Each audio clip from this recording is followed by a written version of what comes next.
Okay, so this week we are going to look at the development of the imperial system. Um, and one thing I want you to really think about is why um, you get an imperial system where you have one person ruling in Rome. Why did that system survive, and why was it allowed to survive by the Roman people, considering, if you remember the story, they got rid of their king in the traditional year of 509 BC.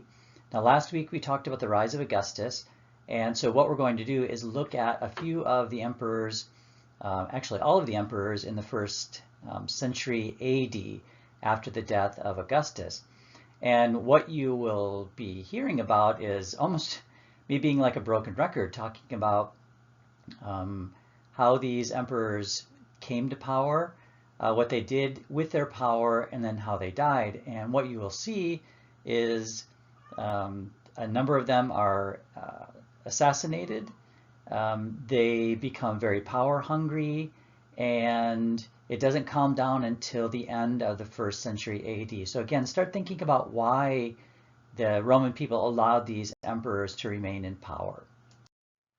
Okay, so just to remind you, first century AD is from the years 1 through 99.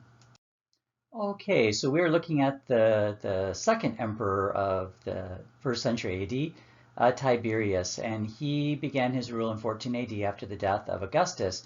And Augustus had it in his will that Tiberius would be the next ruler of Rome, and then he rules until 37. If you have looked up anything about these emperors, you will see that in general, most of the emperors of the first century are described as being fairly terrible. They're tyrants, were awful rulers, and so on. This really doesn't change so much. Modern scholarship is more sort of questioning what it's been said before, but in general, these rulers were fairly bad until you get till the last quarter of the first century AD.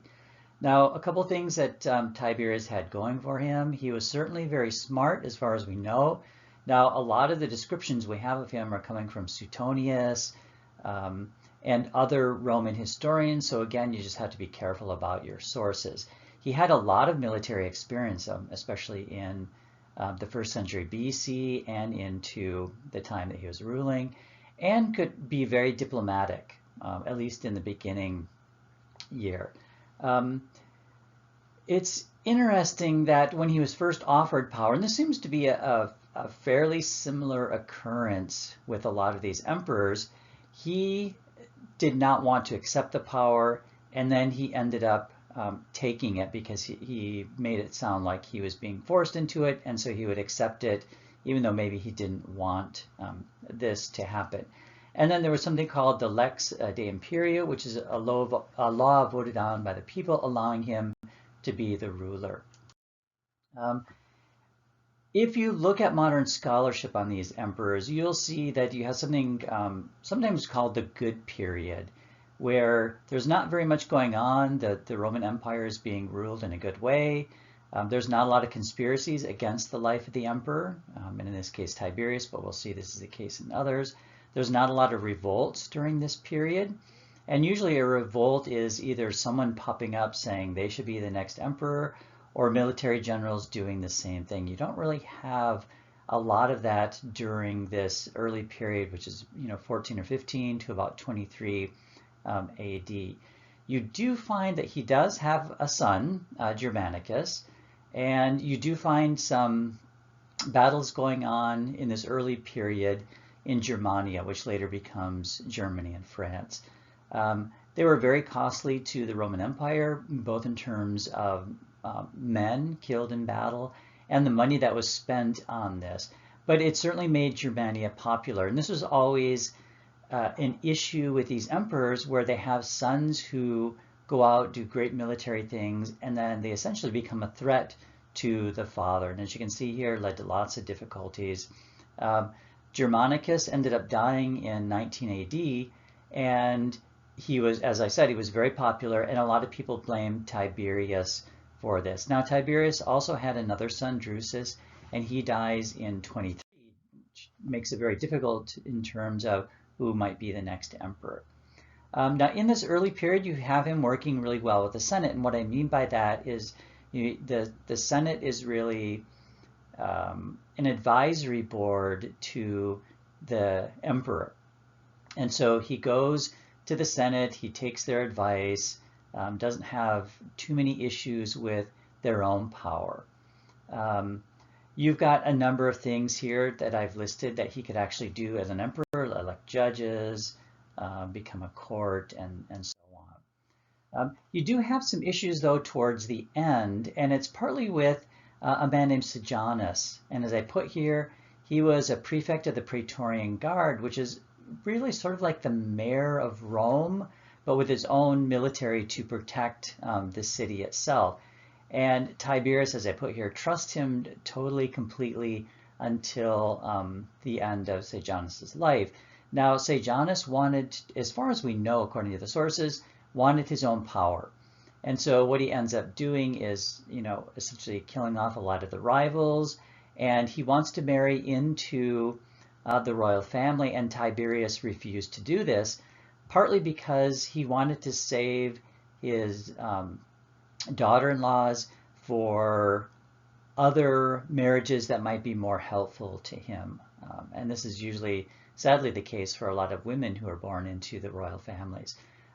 Tiberius left Rome in 26, and this isn't really the first time that he sort of took a retirement. He did this in the later part of the 1st century BC, where he just removes himself from the center of power, and the Roman government essentially carries on without him.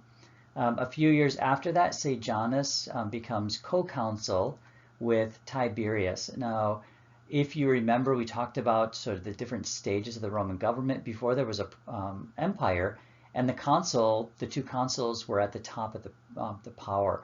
When you get someone like Augustus, the very first emperor, we talked about this before, he also took these titles, so the title of consul. So Tiberius continued this, and he made Sejanus his co-consul, assuming that Sejanus would carry on his power if something happened to Tiberius. However, Tiberius became very suspicious of Sejanus when he was doing a number of things that appeared to be a power grab.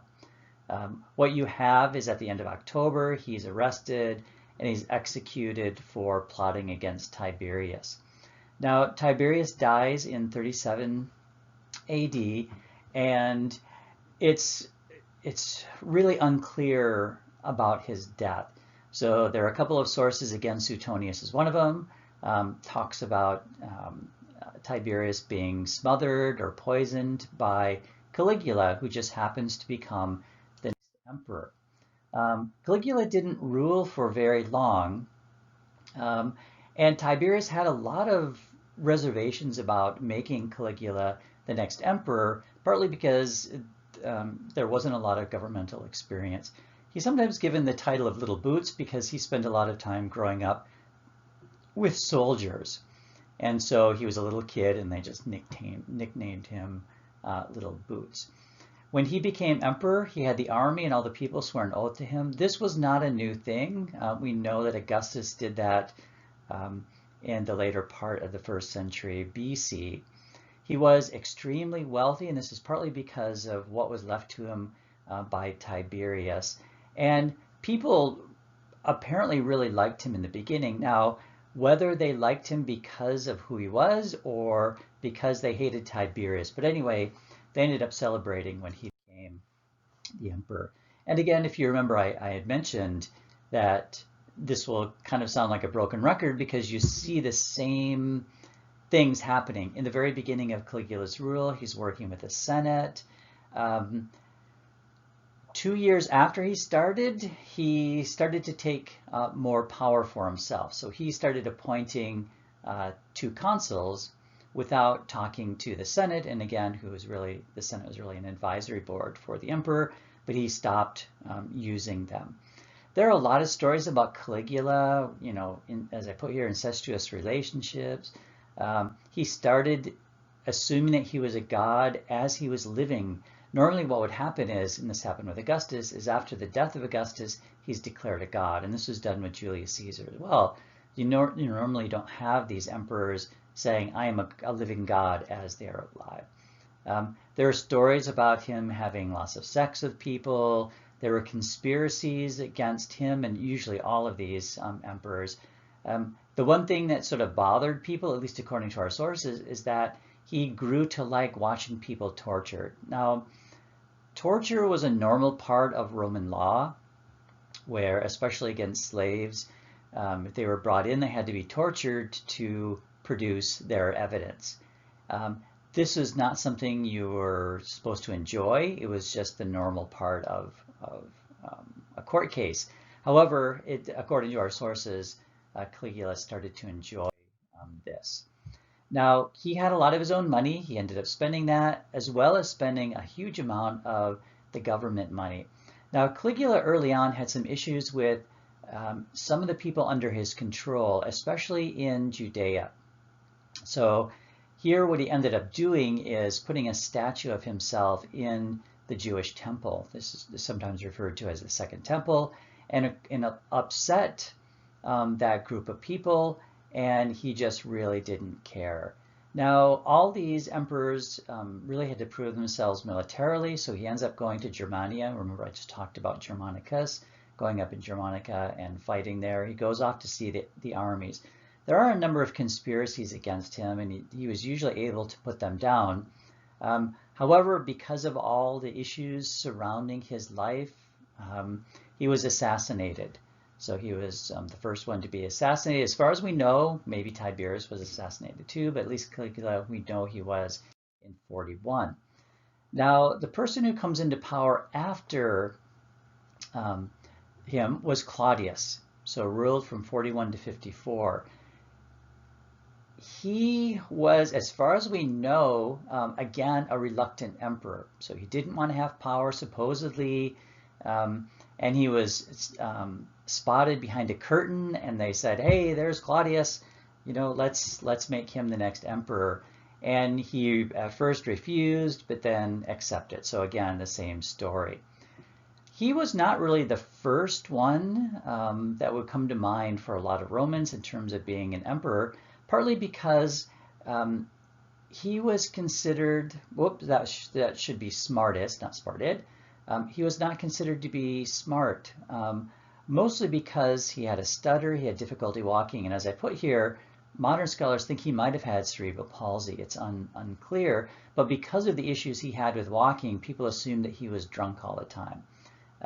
They were very wrong about this. He was very educated, sort of as a bonus, really liked history. He worked well with the Senate, at least in the beginning, and again, here you've got the same story sort of happening. He ended up clearing out the Senate of a number of people, so there were property requirements, meaning you had to have or own property of a certain amount, worth of a certain amount, to be in the Senate. And if you had people in there who did not have that amount of money, he forced them out for that reason. He then started taking power on his own. So I just list here, this is one thing. He's appointing quaestors to the Senate Treasury, and that normally didn't happen. However, he is known for doing a number of good things. So I list a few things here. He built public works, and these are usually building structures that are built with government money. So aqueduct, we'll talk about these in a couple of lectures in the future. These are ways to get water into the city of Rome. There is a port called Ostia. The remains are still there. If you ever get to Rome, you can certainly take a train or a bus out to Ostia and build up this particular port. So you've got the Tiber River coming into Rome. Certainly lots of trade happening there, but it was easier to build a port, so he's responsible for that. He was also responsible for feeding the people of Rome, and we will talk about this, I think, in next week's lecture on giving free bread to the Roman people, and was very interested in justice, so making sure that people were treated correctly. He ended up founding a lot of colonies. Now, the Romans, what they ended up doing with especially a lot of retired soldiers is moving them out and giving them an option of living in the spaces that they helped clear. So this was helpful for a number of reasons. One, it got an army out of the surrounding area of Rome. because what could happen is that their general might still be alive and he might call on his troops to help him in a palace coup. So it's easier to move these soldiers out. Another bonus of doing that is then your boundaries are now protected by these Roman soldiers. So he founded a lot of those. In 43, he begins the conquest of Britain. Julius Caesar started to do this, wasn't totally successful. Towards the end of his rule, things started going sour. So I give you a list here. 48, he kills his wife. She was known for having a number of people on the side, and those were all killed as well. In 50, he adopted Nero, which is interesting because he had a son, Britannicus, but that didn't always mean that the son would be the next emperor. And he ends up dying, and he was probably assassinated too by Agrippina, whose mother was Nero. And you can probably guess why she did it, because she wanted her son to be the next emperor. And then he is declared a god after this. Nero, probably one of the more famous emperors from this early period, mostly because of the stories of him doing pretty horrible things. So now, I don't want to say to be fair to Nero, he did come to power very early. He was 17, and then becoming the emperor of this massive area.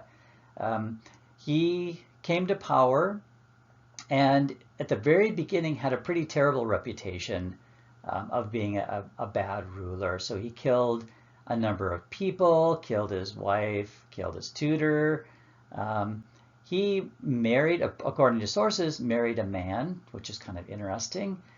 He also saw himself as being an actor.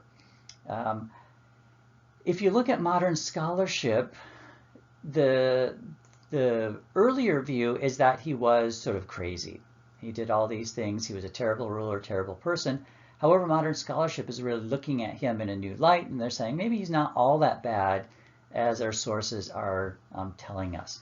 So have you taken any philosophy classes? You probably know the name of Seneca.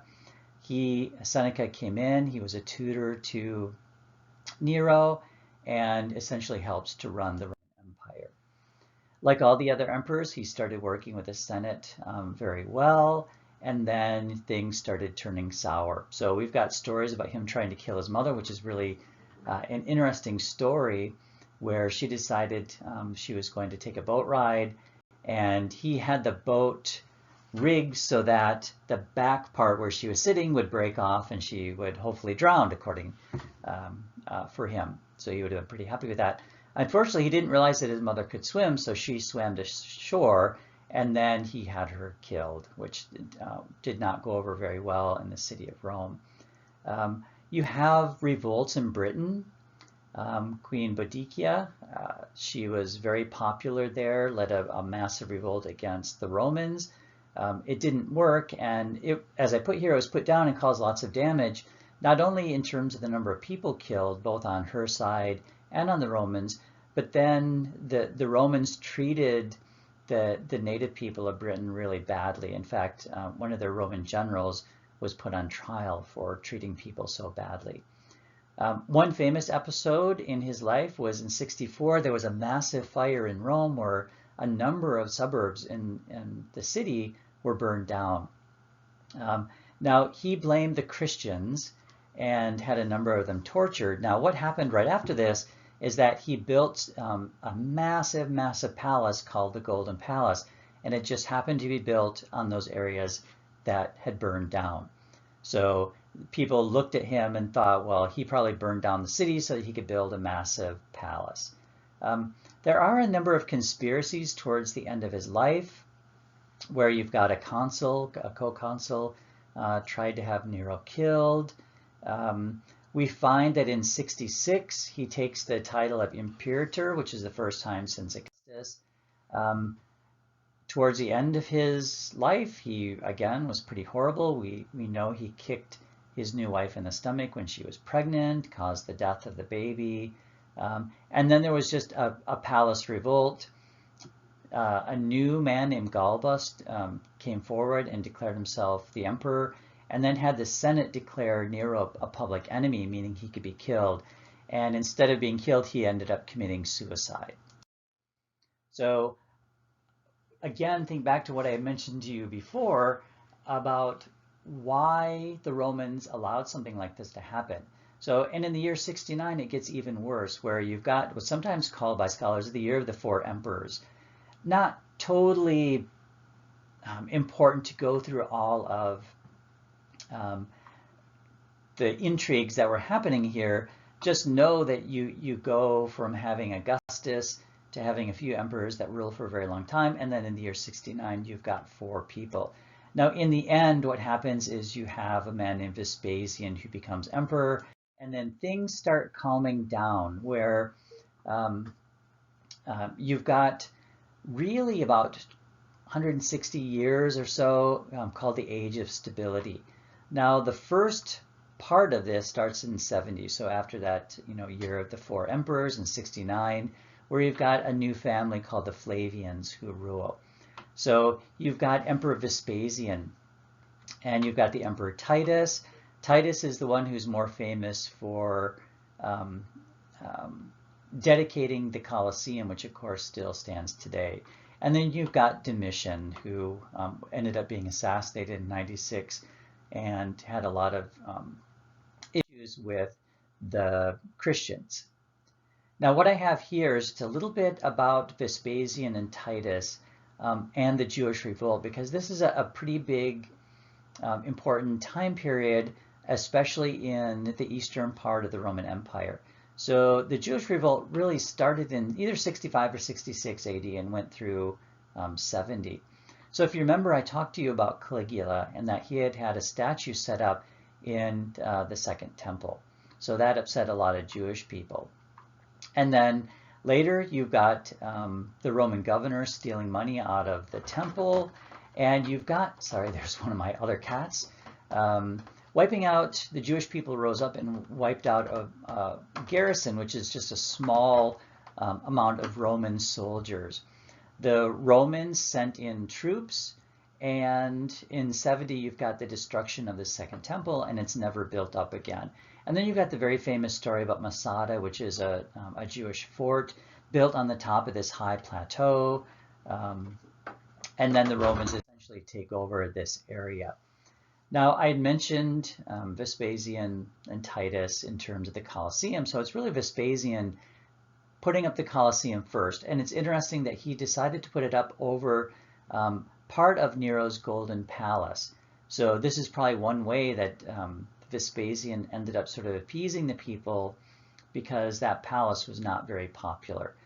Interestingly enough, if you noticed in the news a few weeks ago, parts of this Golden Palace are being uncovered, so it's pretty interesting. And then, as I mentioned, Titus is the one who opened up the Colosseum.